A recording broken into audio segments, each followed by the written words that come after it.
ಎಲ್ಲರಿಗೂ ನಮಸ್ಕಾರ.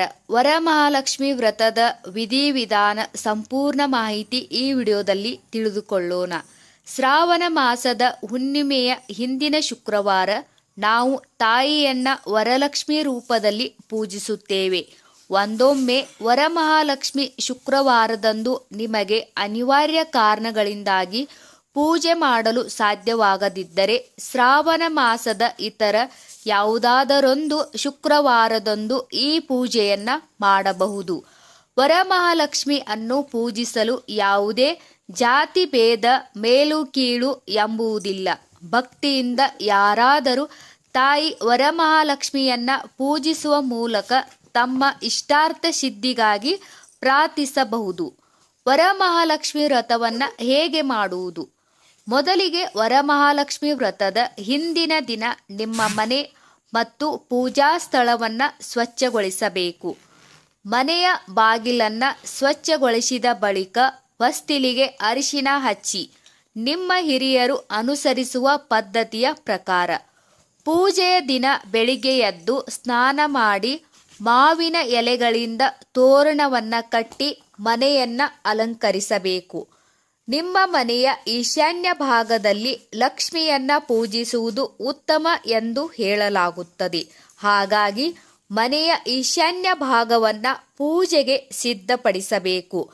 ಮೊದಲಿಗೆ ರಂಗೋಲಿ ಬಿಡಿಸಿ ಅದರ ಮೇಲೆ ಬಾಳೆ ಎಲೆ ಇರಿಸಿ ಬಳಿಕ ಬಾಳೆ ಎಲೆ ಮೇಲೆ ಅಕ್ಕಿಯನ್ನ ಹರಡಿ ಕಲಶ ಸ್ಥಾಪಿಸಿ ಬಟ್ಟಲಿಗೆ ಅರಿಶಿನ ಕುಂಕುಮವನ್ನ ಸಿಂಪಡಿಸಿ ಮತ್ತು ಅದರ ಮೇಲೆ ಲಕ್ಷ್ಮೀ ಸ್ವರೂಪವಾದ ತೆಂಗಿನಕಾಯಿಯನ್ನ ಇಡಿ. ನೆನಪಿಡಿ, ನಿಮ್ಮ ಮನೆಯಲ್ಲಿ ಕಲಶಕ್ಕೆ ತೆಂಗಿನಕಾಯಿ ಇಡುವ ಸಂಪ್ರದಾಯವಿದ್ದರೆ ಮಾತ್ರ ಈ ರೀತಿ ಕಲಶ ಸ್ಥಾಪಿಸಿ. ಇಲ್ಲವೇ ನಿಮ್ಮ ಮನೆಯ ಸಂಪ್ರದಾಯದಂತೆ ಕಲಶ ಸ್ಥಾಪಿಸಿ. ಮಡಿಕೆಯ ಮೇಲೆ ಮಾವಿನ ಎಲೆಗಳೊಂದಿಗೆ ತೆಂಗಿನಕಾಯಿ ಇಡುವುದು ಕೂಡ ಮಂಗಳಕರ. ಕಲಶದಲ್ಲಿ ನೀರನ್ನು ತುಂಬಿಸಿ ಕೆಲವರ ಮನೆಯಲ್ಲಿ ಕಲಶದಲ್ಲಿ ನೀರು ತುಂಬಿ ವಿಳೆದೆಲೆ ಇರಿಸುತ್ತಾರೆ. ಮತ್ತೆ ಕೆಲವರು ಧಾನ್ಯಗಳನ್ನು ತುಂಬಿ ಕಲಶ ಇರಿಸುತ್ತಾರೆ. ನಿಮ್ಮ ಮನೆಯ ಸಂಪ್ರದಾಯದಂತೆ ಕಲಶದಲ್ಲಿ ಪದಾರ್ಥವನ್ನ ತುಂಬಿಡಿ. ಕಲಶ ಸ್ಥಾಪನೆಯ ಬಳಿಕ ನಿಮ್ಮಿಷ್ಟದಂತೆ ತಾಯಿಯನ್ನ ಅಲಂಕರಿಸಿ. ವರಮಹಾಲಕ್ಷ್ಮಿಗೆ ಹೂಗಳೆಂದರೆ ಅಚ್ಚುಮೆಚ್ಚು. ಅದರಲ್ಲೂ ಕಮಲದ ಹೂವು ಹಾಗೂ ಬಿಲ್ವಪತ್ರೆ ಎಂದರೆ ತಾಯಿಗೆ ಎಲ್ಲಿಲ್ಲದ ಪ್ರೀತಿ. ಹಾಗಾಗಿಯೇ ವರಮಹಾಲಕ್ಷ್ಮಿಯನ್ನು ಆರಾಧಿಸುವಾಗ ಕಮಲದ ಮೊಗದೊಳೆ, ಕಮಲದ ಕಣ್ಣೊಳೆ, ಕಮಲವ ಕೈಯಲ್ಲಿ ಹಿಡಿದೊಳೆ, ಕಮಲನಾಭವ ಹೃದಯ ಕಮಲದಲ್ಲಿ ನಿಂತೊಳೆ, ಕಮಲನಿ ಕರಮುಗಿವೆ ಬಾ ಮಾ, ಪೂಜೆಯ ಸ್ವೀಕರಿಸೆ ದಯಮಾಡಿಸಮ್ಮ ಎಂದು ಭಕ್ತಿಯಿಂದ ಪೂಜಿಸಲಾಗುತ್ತದೆ. ಪೂಜೆಗೆ ಹಸಿರು ಬಣ್ಣದ ರವಿಕೆ ಬಟ್ಟೆ, ಹಸಿರು ಬಳೆ, 5 ಬಗೆಯ ಹಣ್ಣುಗಳು, ನೈವೇದ್ಯಕ್ಕೆ ಸಜ್ಜಿಗೆ ಅಥವಾ ಹೆಸರು ಬೇಳೆ ಪಾಯಸ ತಯಾರಿಸಿ ಇಡಿ. ನಂತರ ಪುರೋಹಿತರು ಇಲ್ಲವೇ ನಿಮ್ಮ ಮನೆಯ ಹಿರಿಯರ ಮಾರ್ಗದರ್ಶನದಂತೆ ಪೂಜೆ ಮಾಡಿ.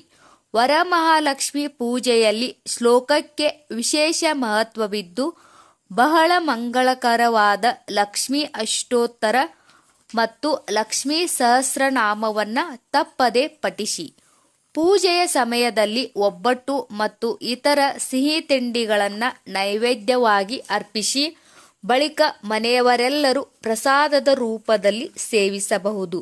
ಕೆಲವು ಕಡೆಗಳಲ್ಲಿ ಈ ದಿನ ಉಪವಾಸದ ದಿನವಾಗಿ ಆಚರಿಸಿ ಪೂಜೆ ಸಂಪನ್ನಗೊಂಡ ಬಳಿಕವೇ ಆಹಾರ ಸ್ವೀಕರಿಸಲಾಗುತ್ತದೆ.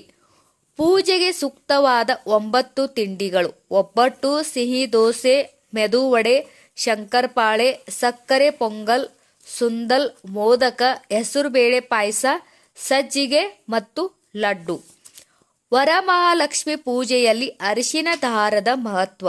ವರಮಹಾಲಕ್ಷ್ಮಿ ವ್ರತ ಆಚರಣೆ ಮಾಡುವ ಮಹಿಳೆಯರು 9 ಗಂಟಿನ ಎಳೆಯನ್ನ ತಯಾರಿಸಿ ಮಧ್ಯದಲ್ಲಿ ಹೂವೊಂದು ಇರಿಸಿ ತಮ್ಮ ಬಲಗೈ ಮಣಿಕಟ್ಟಿನಲ್ಲಿ ಈ ಅರಿಶಿನದ ದಾರವನ್ನ ಕಟ್ಟಿಕೊಳ್ಳಬೇಕು. ಪೂಜೆ ಸಂಪನ್ನಗೊಳ್ಳುವವರೆಗೂ ಈ ದಾರವನ್ನ ಯಾವುದೇ ಕಾರಣಕ್ಕೂ ತೆಗೆಯಕೂಡದು. ಇದು ಪೂಜೆಯ ಒಂದು ಪ್ರಮುಖ ಭಾಗವಾಗಿದೆ. ವರಮಹಾಲಕ್ಷ್ಮಿ ವ್ರತ ಪೂರ್ಣಗೊಂಡ ನಂತರ ಮುತ್ತೈದೆಯರಿಗೆ ಕುಂಕುಮ ನೀಡಿ ತಾಂಬೂಲವನ್ನ ನೀಡಿ. ಮುಸ್ಸಂಜೆ ಸಮಯದಲ್ಲಿ ಮುತ್ತೈದೆಯರಿಗೆ ಕುಂಕುಮ ನೀಡುವುದು ತುಂಬಾ ಶುಭ. ವರಮಹಾಲಕ್ಷ್ಮಿ ಪೂಜೆಯ ದಿನ ಸಸ್ಯ ಆಹಾರವನ್ನ ಮನೆಯಲ್ಲಿ ತಿನ್ನಬೇಕು. ತಾಯಿಯ ಪೂಜೆ ಮುಗಿದ ನಂತರವೂ ಯಾವುದೇ ಸಂದರ್ಭದಲ್ಲಿ ಲಕ್ಷ್ಮೀದೇವಿಗೆ ಅವಮಾನವಾಗುವಂತಹ ಯಾವುದೇ ಘಟನೆಗಳು ಮನೆಯಲ್ಲೇ ನಡೆಯದಂತೆ ನಿಗಾ ವಹಿಸಿ. ಈ ವಿಡಿಯೋದಲ್ಲಿರುವ ಎಲ್ಲ ಮಾಹಿತಿ ನಿಮಗೆ ಇಷ್ಟವಾದರೆ ದಯವಿಟ್ಟು ನಮ್ಮ ಚಾನಲ್ ಸಬ್ಸ್ಕ್ರೈಬ್ ಮಾಡಿ, ವಿಡಿಯೋಗೆ ಲೈಕ್ ಮಾಡಿ, ವಿಡಿಯೋನ ಶೇರ್ ಮಾಡಿ. ಎಲ್ಲರಿಗೂ ಧನ್ಯವಾದಗಳು.